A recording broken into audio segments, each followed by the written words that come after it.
నమస్కారం. సుఖీభవకు స్వాగతం. ఈరోజు సుఖీభవలో చేపలతో మేలైన ఆరోగ్యం, పరీక్షల వేళ ఆందోళన వద్దు, కణితుల్ని ఖతం చేసే కార్టీ సెల్ థెరపీ, మోకీలు మార్పిడి తర్వాత జాగ్రత్తలివే, ఇంకా హెల్త్ టిప్. మనం రోజు తీసుకునే ఆహారంలో అన్ని రకాల పోషకాలు ఉంటేనే మన ఆరోగ్యం స్థిరంగా ఉంటుంది. అలాగే అన్ని రకాల వ్యాధుల నుంచి కూడా దూరంగా ఉండొచ్చు. ఈ క్రమంలో పండ్లు, కూరగాయల్ని నిత్యం తీసుకోవటం మంచిది. అలాగే చేపల్ని కూడా ఆహారంలో ఒక భాగంగా చేసుకోవాలి. చేపల్లో మన శరీరానికి అవసరమైన అన్ని రకాల పోషకాలు సమృద్ధిగా ఉంటాయి. ముఖ్యంగా చేపల్లోని ఒమేగా-3 రకం కొవ్వులు గుండె ఆరోగ్యానికి చాలా మంచిదని అనేక పరిశోధనలో ఇప్పటికే వెల్లడైంది. ఈ నేపథ్యంలో చేపల్ని తీసుకోవటం వల్ల లభించే ఆరోగ్య ప్రయోజనాల గురించి ఇప్పుడు తెలుసుకుందాం. వాతావరణం చల్లగా ఉంది. ఇలాంటి వాతావరణంలో వేడివేడిగా కమ్మగా చేపల పులుసు తింటే ఆ మజానే వేరుగా ఉంటుంది. చేపల్ని ఎలా తిన్నా సూపర్గా ఉంటుంది. ఇక పులుసే కాదు, చేపల వేపుడు కూడా అద్భుతంగానే ఉంటుంది.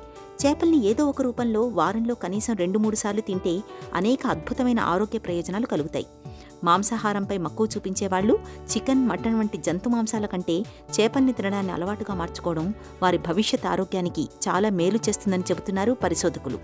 చేపల్లోని ఒమేగా-3 రకానికి చెందిన కొవ్వులతో ఎన్నో రకాల ఆరోగ్య ప్రయోజనాలు కలుగుతున్నట్టు ప్రపంచ ఆరోగ్య సంస్థ సైతం గుర్తించింది.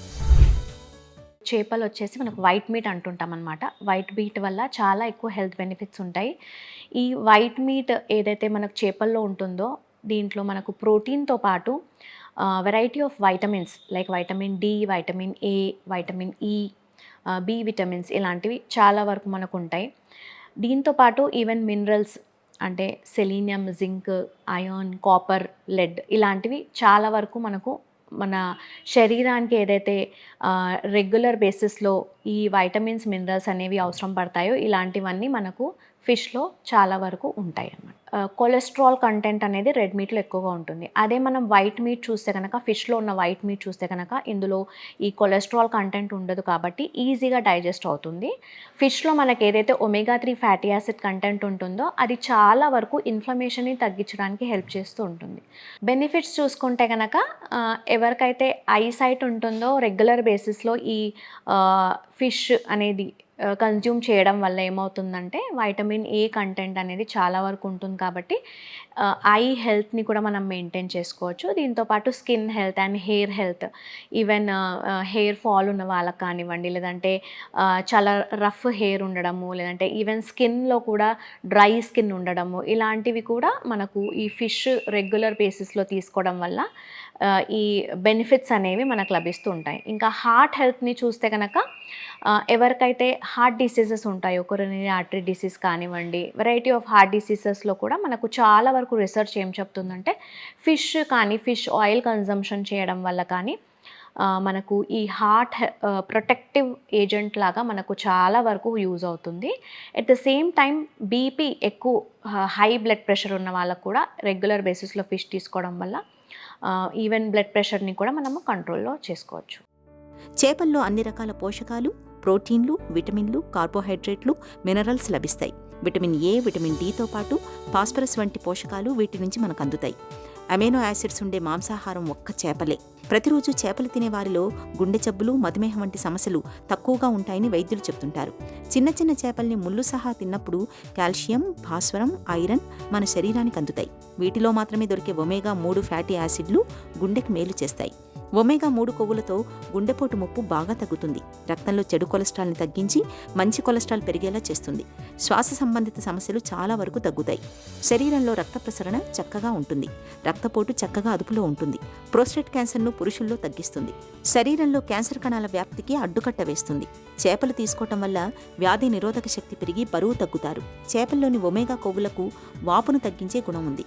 ఇక కీళ్ల నొప్పులతో బాధపడే వాళ్ళు తరచూ చేపల్ని తినడం మంచిది. చేపల్ని తినటం వల్ల అల్జీమర్స్ వ్యాధి, మానసికపరమైన ఒత్తిడి తగ్గుతుంది. ఫిష్ అంటే మనకు మెయిన్ గుర్తొచ్చేసేది ఒమేగా-3 ఫ్యాటీ యాసిడ్స్. కానీ ఈ ఒమేగా-3 ఫ్యాటీ యాసిడ్స్ వచ్చేసి డిఫరెంట్ టైప్ ఆఫ్ ఫిషెస్లో మనకు డిఫరెంట్ కంటెంట్స్ అనేవి అవైలబుల్ ఉంటాయి. ఎక్కువ అయితే మనకు సీ ఫిష్ అంటే సముద్రపు చేపలు ఏవైతే ఉంటాయో ఇందులో ఒమేగా-3 ఫ్యాటీ యాసిడ్ కంటెంట్ అనేది చాలా ఎక్కువగా ఉంటుంది. ఎస్పెషలీ సాల్మన్ ఫిష్ కానివ్వండి, ట్యూనా ఫిష్ కానివ్వండి, ఇలాంటి వాటిలో మనకు ఒమేగా-3 ఉంటుంది. కాబట్టి ఈ హార్ట్ ఈవెన్ ఫంక్షనింగ్ నార్మల్గా ఉన్న వాళ్ళు కూడా ఇంకా ఫ్యూచర్లో ఎలాంటి ప్రాబ్లమ్స్ రాకుండా ఉండాలంటే కూడా మనం రెగ్యులర్ బేసిస్లో ఫిష్ అనేది కన్జ్యూమ్ చేసుకోవచ్చు. Regular basis in the sense ఇప్పుడు మనము వారానికి అట్లీస్ట్ ఒక 2 నుంచి 3 సార్లు ఈ ఫిష్ని తీసుకుంటూ ఉండాలి. ఎంత క్వాంటిటీ అంటే 100 గ్రామ్స్ 1 సర్వింగ్ అనేది మనకు 100 గ్రామ్స్ అనేది ఉంటుంది. ఈ 100 గ్రామ్స్ 1 సర్వింగ్ వీక్లీ ఒక 2 నుంచి 3 సార్లు తీసుకుంటే కనుక మనం చాలా వరకు ఈ హార్ట్ ఫంక్షనింగ్ని చాలా కంట్రోల్లో పెట్టుకోవచ్చు. ఎస్పెషలీ హై బ్లడ్ ప్రెషర్ ఉన్న వాళ్ళకి బ్లడ్ ప్రెషర్ని కంట్రోల్ చేయడానికి హెల్ప్ అవుతుంది. ఎందుకంటే ఇందులో మినరల్ కంటెంట్ అనేది ఎక్కువగా ఉంటుంది కాబట్టి ఈ మినరల్స్ వల్ల మనకు బ్లడ్ ప్రెషర్ చాలా వరకు రెడ్యూస్ అవుతుంది. ఎప్పుడైతే బ్లడ్ ప్రెషర్ అనేది రెడ్యూస్ అవుతుందో అప్పుడు ఆటోమేటికల్లీ బ్లడ్ ఫ్లో అనేది డిఫరెంట్ బాడీ పార్ట్స్కి చాలా బాగా చేరుకుంటుంది. ఈవెన్ దీనివల్ల ఏమవుతుందంటే మన బ్రెయిన్ హెల్త్ కూడా చాలా వరకు ఇంప్రూవ్ అవుతుంది. కొంతమందికి ఊరికే మర్చిపోతూ ఉంటారు, ఎక్కువగా గుర్తుండదు. ఇలాంటి వాళ్ళలో కూడా ఈ బ్రెయిన్ హెల్త్ని ఇంప్రూవ్ చేసుకోవడానికి ఫిష్ అనేది మనం రెగ్యులర్ బేసిస్లో తీసుకోవచ్చు. సో ఇవన్నీ మనము మెయింటైన్ ఓవరాల్గా మన బాడీలీ ఫంక్షన్స్ ఏంటంటే హార్ట్ ద్వారానే ఎంటైర్ బాడీకి మనకు బ్లడ్ పంప్ అవుతుంది కాబట్టి ఓవరాల్గా హార్ట్ హెల్త్ కనుక మనం కాపాడుకుంటే చాలా వరకు వేరే అన్ని ఆర్గన్స్ని కూడా మనం చాలా వరకు కాపాడుకోవచ్చు. చేపలతో ఆరోగ్య ప్రయోజనాలు చాలానే ఉన్నాయి. ఇందులో మరో మాటకు తావులేదు. అయితే కొన్ని రకాల చేపల్లో పాదరసం, సోడియం, అసంతృప్త కొవ్వుల మోతాదు ఎక్కువగా ఉండే అవకాశం ఉంది. కాబట్టి చేపలను ఎంపిక చేసుకోవడం విషయంలో కొన్ని జాగ్రత్తలు తీసుకోవడం తప్పనిసరి. కలుషితమైన నీటి వనరుల్లో భారీ లోహాలు, పురుగుమందులు, మైక్రోప్లాస్టిక్లు వంటి పర్యావరణ కలుషితాలు చాలానే ఉంటాయి. ఈ వాతావరణంలో చేపలు కూడా పెరుగుతూ ఉంటాయి. ఈ కలుషితాల నుంచి వచ్చిన చేపలు మంచి బ్యాక్టీరియాను దెబ్బతీస్తాయి. ఉబ్బరం, వికారం, అలసట వంటి జీర్ణ సమస్యలకు దారితీస్తాయి. అందువల్ల చేపల్ని సురక్షితమైన వనరుల నుంచి కొనుగోలు చేయడం, వాటిని తినడానికి ముందు అవి సరిగ్గా ఉడికేలా చూసుకోవడం చాలా ముఖ్యం. ఇక చేపల్లో చెప్పుకోదగ్గ మొత్తంలో పీచు పదార్థం ఉండదు. పీచు పదార్థం లేకపోవడంతో పేగుల్లో చెడు బ్యాక్టీరియా పెరుగుతుంది. కాబట్టి చేపల్ని తీసుకుంటున్నప్పుడు కూరగాయలు, పండ్లు, తృణధాన్యాల వంటి పీచు అధికంగా ఉండే ఆహారాలను కూడా తీసుకోవాలి. పరీక్షలంటేనే కొంతమంది విద్యార్థులకు వెన్నులో వణుకు పుట్టుకొస్తూ ఉంటుంది. ఇక పరీక్షల సమయం దగ్గర పడుతున్న కొద్దీ ఆందోళన పాళ్లు తారాస్థాయికి చేరుతూ ఉంటాయి.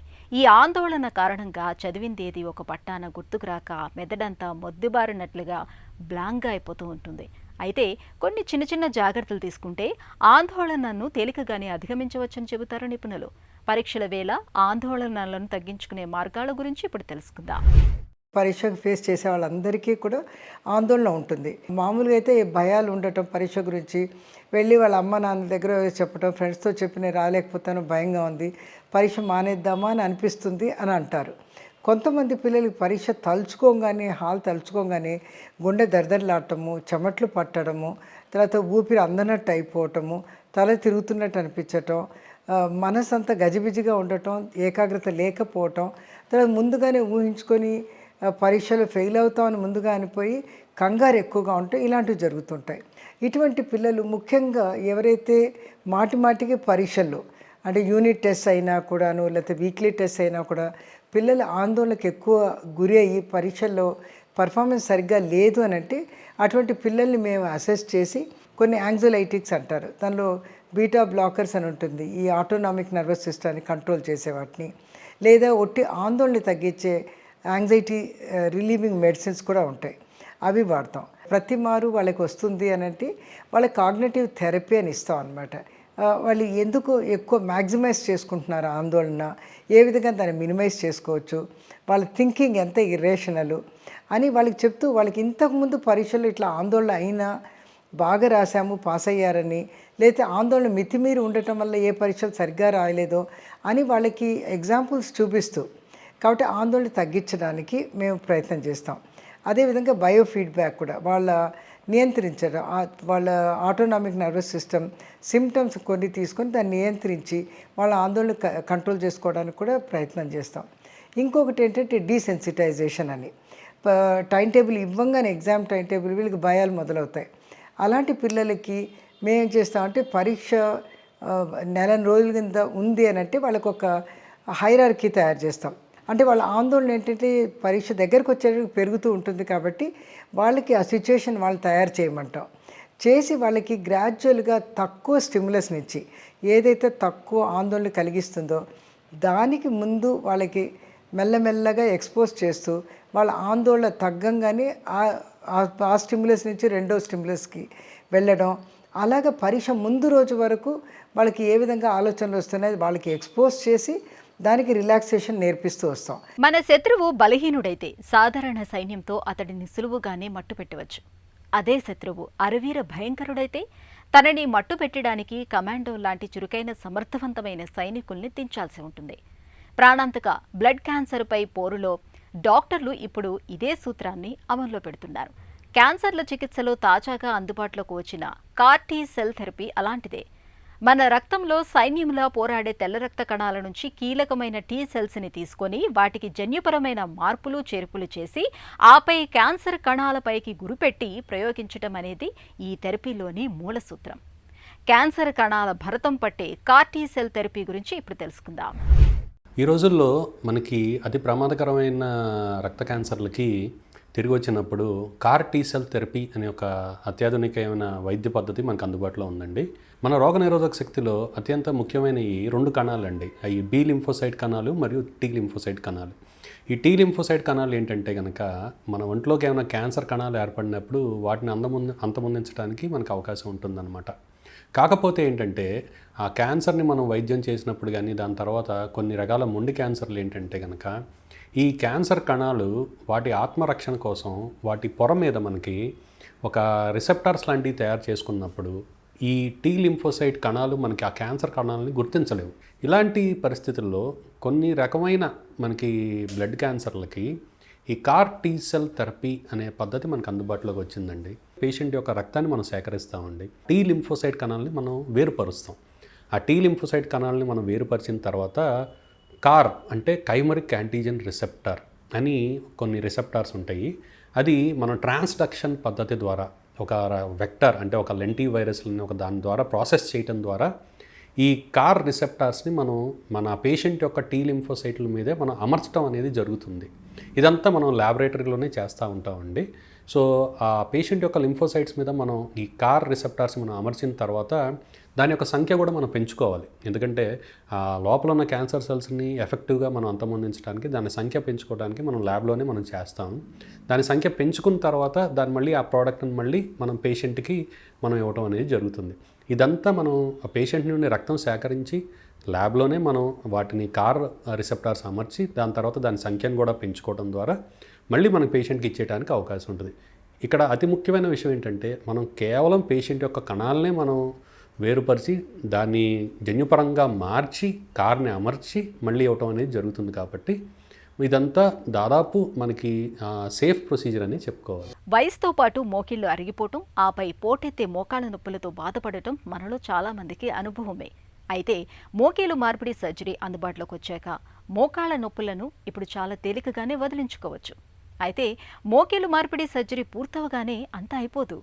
సర్జరీ తర్వాత పూర్తి స్థాయిలో కోలుకునేందుకు ఫిజియోథెరపీ మొదలుకొని వ్యాయామాల దాకా చాలా జాగ్రత్తలే తీసుకోవాల్సి ఉంటుంది. కోతలు, గాయాలు త్వరగా మానేందుకు యాంటీబయోటిక్స్, నొప్పిని తట్టుకునేందుకు డాక్టర్ సలహా మేరకు నొప్పి మందుల్ని మోతాదు మేరకు వాడుకోవాల్సి ఉంటుంది. మోకేలు మార్పిడి సర్జరీ తర్వాత తీసుకోవాల్సిన జాగ్రత్తల గురించి డాక్టర్ని అడిగి ఇప్పుడు తెలుసుకుందాం. మోకీలు మార్పిడి తర్వాత రిహాబిలిటేషన్ ఎందుకు అవసరం? ఇప్పుడు మనం సర్జరీ చేసిన తర్వాత మసిల్స్ అవన్నీ వీక్ అవుతుంటాయి, మూమెంట్ రాదు. సర్జరీ తర్వాత కాల్ ఫోల్డింగ్ చేయాలా, స్ట్రైట్నింగ్ చేయాలా, ఇవన్నీ ఎక్సర్సైజ్ చేసేది ఇంపార్టెంట్. నార్మల్గా మేము అక్కడ స్టార్ హాస్పిటల్ అయితే we send a physiotherapist home, వాళ్ళకి నేర్పించేకి చేపించేకి నడక ఇంప్రూవ్ చేసేకి ఫర్ 20 days. కొన్ని హాస్పిటల్స్లో 4 to 6 weeks 2 months కానీ చెప్తారు. కానీ మాకైతే లాస్ట్ 10 years నుంచి 20 days థెరపీ చేసిన తర్వాత వాళ్ళు సొంతంగా వాళ్ళ పాటికి వాళ్ళు ఫిజియోథెరపీ ఎక్సర్సైజ్ చేసుకోవచ్చు patients, and they can recover normal. మనకు రిజల్ట్ రావాలంటే మనం సొంతంగా కొంచెం అట్లీస్ట్ ఒక 10-15 minutes effort once or twice a day చేయాలా. రోజు వాకింగ్ ఒక 5 to 10 minutes 3 to 4 times చేస్తే స్లోగా నెక్స్ట్ 1 monthలో బాగానే రికవర్ అయిపోతాం. మోకీలు మార్పిడి తర్వాత ఫిజియోథెరపీ ఎలా ఉండాలి? సో సర్జరీ అయిన తర్వాత immediately physiotherapy is advice. Physiotherapist ఇంటికి పోయి వాళ్ళకి థెరపీ చేపిస్తారు. ఫస్ట్ 10 days ఐదర్ విత్ వాకర్తో నడుస్తారు, అంటే ఫ్రేమ్తో నడుస్తారు. అండ్ 10 days తర్వాత స్టిక్ కొన్ని రోజులు వాడవచ్చు. లేకపోతే కొంతమంది స్ట్రాంగ్ ఉంటే వాకర్ లేకపోవడం కానీ మామూలుగా నడవగలుగుతారు 10 days తర్వాత. ఫిజియోథెరపీ ఎక్సర్సైజ్ ఇంటికి పంపిస్తాం ఎవరైనా థెరపిస్ట్ నేర్పించేకి.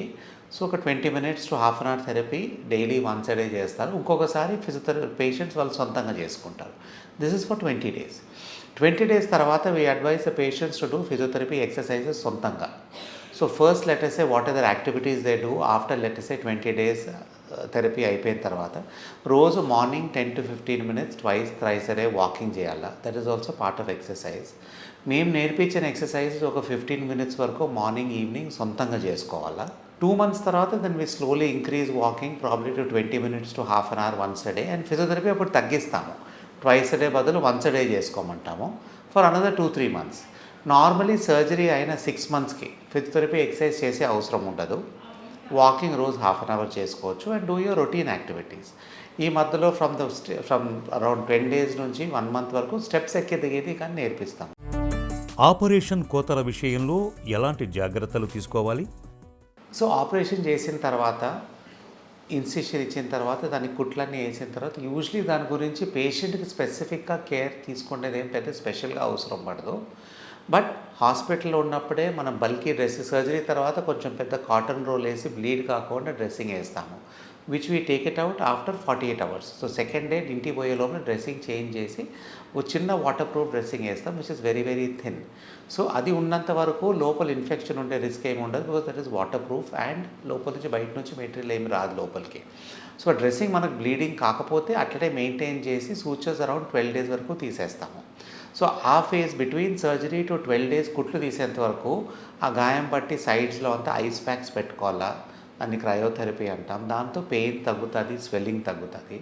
ఏమైనా బ్లీడింగ్ అట్లా ఏమైనా అక్కరైతే అప్పుడు మనం డాక్టర్ని పంపించి మీరు హాస్పిటల్ కన్నా వచ్చి ఆర్ నర్స్కి వచ్చి ఇంట్లో మీకు డ్రెస్సింగ్ చేయవలసి వస్తుంది. బట్ 12th day తర్వాత కుట్లు తీసి గాయం అంతా బాగా మానిన తర్వాత డ్రెస్సింగ్ బయట ఓపెన్ పెట్టేస్తాము. దాన్ని ఇప్పుడు we let it dry also. Dressing కుట్లు తీసిన 2 daysకి స్నానం చేసుకోవచ్చు. And immediately after that along with physiotherapy light oil massage అవన్నీ చేసుకుంటే స్కార్ హీలింగ్ ఆల్సో బెటర్ ఉంటుంది. Light massage after latest 3 weeks on the scar చేస్తే స్కార్ కొంచెం పలసబడుతుంది and also will become more smoother also. That we can continue for up to 6 weeks after surgery. నొప్పి నుంచి ఉపశమనం పొందటానికి ఏం చేయాలి? పెయిన్ మనం కంట్రోల్ చేయాలంటే దానికి మనం ఎట్లా మందులు ఇవ్వాలా, ఆపరేషన్ అప్పుడు మందులు ఎట్లా ఇవ్వాలా, ఆపరేషన్ ముందు సర్జరీ ముందే అడ్మిట్ అయినప్పుడు నైట్ కొన్ని మందులు ఇస్తాం. దిస్ ఆర్ కాల్డ్ ప్రీఎంప్టివ్ అనాల్జెసియా, అంటే సర్జరీ చేసే ముందే మందులు ఇచ్చేది. సో మనం పెయిన్ వచ్చే ముందే కొన్ని మందులు ఇస్తాము. సర్జికల్ థియేటర్ అప్పుడు పెయిన్ ప్రోటోకాల్స్ అనెస్థెటిస్ట్ కొన్ని ఫాలో అవుతాడు. మేము డాక్టర్గా మోకాళ్ళకి కొన్ని ఇంజెక్షన్స్ ఇస్తాము that are substituting the pain. Though at least 24 hours వరకు పనిచేస్తాయి. సో ఇమీడియట్లీ సర్జరీ తర్వాత పెయిన్ తక్కువే ఉంటుంది because of all these methods. 24 hours తర్వాత అంతవరకు మందులు ఇచ్చే కొద్దీ ఆ పెయిన్ ఆల్సో తక్కువ ఉంటుంది బికాజ్ ఆఫ్టర్ దట్ ఆల్సో ఈ ప్రోటోకాల్స్తో పాటు పెయిన్ సెన్సిటైజ్ అయ్యి లెవెల్స్ తక్కువ ఉంటాయి. So the protocols of pain continue with physiotherapy చేసే కొద్దీ మెడిసిన్స్ ఆల్సో ఇస్తాము. డిఫరెంట్ టైప్ ఆఫ్ మెడిసిన్స్ ఉంటాయి. కొన్ని పెయిన్ సెంట్రలీ యాక్టింగ్ తగ్గించేది. సో పెయిన్ మెకానిజం బట్టి 3-4 different type of pain killers all which are fairly safe kidney మీద heart మీద అవన్నీ వాడతాం. అండ్ దీంతో పాటుకు ఈ with this pain management protocol ice therapy and physiotherapy ప్రోటోకాల్స్తో పెయిన్ బాగా తక్కువ ఉంటుంది. And also most important is by doing surgery మనం చేసేది ఆల్సో చిన్న ఇన్సిషన్తో చేస్తాము. సో డ్యామేజ్ తక్కువ ఉంటుంది, రికవరీ ఫాస్టర్ ఉంటుంది, బ్లీడింగ్ తక్కువ ఉంటుంది. అండ్ విత్ రోబోటిక్ ఆల్సో లోపల కండరం ఆల్సో నీరులో మనం డ్యామేజ్ చేసే చాలా తక్కువ ఉంటుంది compared to traditional surgery. So ఇవన్నీ మార్గాలతో from pain management to surgical technique to robotic ఇవన్నీ చేసే కొద్దీ పేషెంట్స్ రికవరీ ఫాస్టర్ ఉంటుంది, పెయిన్ లెవెల్స్ తక్కువ ఉంటాయి and they don't need to get scared so much ముందు మాదిరి. మోకీలు మార్పిడి జరిగిన తర్వాత కాలు వాపు వస్తే ఏం చేయాలి? నార్మల్గా నీ రీప్లేస్మెంట్ చేసిన తర్వాత ఏ కాలు మనం ఆపరేట్ చేస్తామో ఒకటి చేస్తే ఒకటి, 2 చేస్తే 2 పాదాల దగ్గర వాపులు రావచ్చు. This is fairly common for up to 3 to 6 months after surgery. So దానికి ఏం చేయాలి మనము? కాళ్ళ వాపులు వచ్చేది ప్రాబ్లం లేదు, కానీ కాళ్ళ వాపులతో పిక్కల్లో మనకు వాపు ఎక్కువ వచ్చి పెయిన్ ఎక్కువ ఉంటే దాన్ని మనం రిస్క్గా తీసుకొని డాక్టర్ని కలవాలి. కానీ only swelling without much pain in the foot or the calf muscles మనం దాని గురించి భయపడకూడదు. సర్జరీ తర్వాత ఉంటుంది బికాజ్ సర్జరీలో మనం మోకాలు ఓపెన్ చేసి ఆ టిష్యూస్ ఓపెన్ చేసినప్పుడు ఇన్ఫ్లమేషన్ ఉంటుంది. That obviously causes oedema down the leg. So oedema ఉన్నప్పుడు మనం కాలు ఎత్తులో పెట్టుకోవాలా, ఐస్ ప్యాక్స్ పెట్టుకోవాలా అండ్ స్లోగా over the next 6 to 8 weeks ఈ స్వెల్లింగ్ అరౌండ్ 90% తగ్గిపోతుంది. చాలా స్వెల్లింగ్ ఉన్న వాళ్ళు కొంతమందికి స్టాకింగ్స్ అని బిలోనియో సాక్స్ ఒకటి ఆర్డర్ చేస్తాం, డెడ్ స్టాకింగ్స్ అని, అవి ఆర్డర్ చేస్తాము. బట్ 99% పేషెంట్స్కి స్వెల్లింగ్ ఒక 2-3 మంత్స్లో దానిపాటికే తగ్గిపోతుంది. మోకీలు మార్పిడి తర్వాత ఏ పనులు చేయొచ్చు, ఏవి చేయకూడదు? హై ఇంపాక్ట్ యాక్టివిటీ అవాయిడ్ చేయాలి. సో హై ఇంపాక్ట్ యాక్టివిటీ అంటే రన్నింగ్, జంపింగ్, స్కిప్పింగ్. స్పోర్ట్స్ ఆడవచ్చు, కానీ లైట్ స్పోర్ట్స్ ఆడవచ్చు. టెన్నిస్ డబుల్స్ ఆడవచ్చు, బ్యాడ్మింటన్ డబుల్స్ ఆడవచ్చు, గాల్ఫ్ ఆడవచ్చు. These activities are allowed. High impact activity football, contact sports అవన్నీ I would advise not to do after knee replacement. మన knee replacement తర్వాత పాస్పెట్లు వేసుకొని కింద కూర్చునేది అవసరం పడితే చేయాలి. మోస్ట్ ఇంప్లాంట్స్లో నీ ఫోల్డింగ్ ఫుల్గా రాదు. బట్ కొన్ని రోబోటిక్ మెథడ్స్లో, కొన్ని నాన్ రోబోటిక్ ఇంప్లాంట్స్లో ఆల్సో నీ ఫోల్డింగ్ బాగా వచ్చినప్పుడు పాస్పెట్లు వేసుకొని సిట్టింగ్ క్రాస్లకి చేసుకోవచ్చు అవసరం ఉంటే. మెట్లకి ఎదిగేది, వాక్ చేసేది రొటీన్గా చేసుకోవచ్చు. మెట్లకి ఎదిగేది మనకు అవసరం ఉంటే చేసుకోవచ్చు. డైలీ 2-3 ఫ్లైట్స్ ఆఫ్ స్టైర్స్ అవసరం ఉంటే ఎక్కొచ్చు. వాకింగ్ డైలీ పేషెంట్స్కి ఏం రికమెండ్ చేస్తామంటే, వాళ్ళకి పని కాక, వాళ్ళ daily routine of cooking, house work, బయటికి పోయేది, ఆఫీస్ వర్క్ కాక రోజు ఒక ½ అవర్ వాకింగ్ ఈజీగా చేసుకోవచ్చు. మోకాలు మార్పిడి సర్జరీ తర్వాత సాధ్యమైనంత త్వరగా లేచి నడవటానికి ప్రయత్నించాలి. క్రమం తప్పకుండా ఫిజియోథెరపీ చేయించుకోవాలి. కోతలు, గాయాలు త్వరగా మానేందుకు యాంటీబయోటిక్స్, నొప్పిని తట్టుకునేందుకు డాక్టర్ సలహా మేరకు నొప్పి మందుల్ని మోతాదు మేరకు వాడుకోవాల్సి ఉంటుంది. ఇక ఈరోజు కార్యక్రమాన్ని ముగించే ముందు ఒక చిన్న చిట్కా మీకోసం.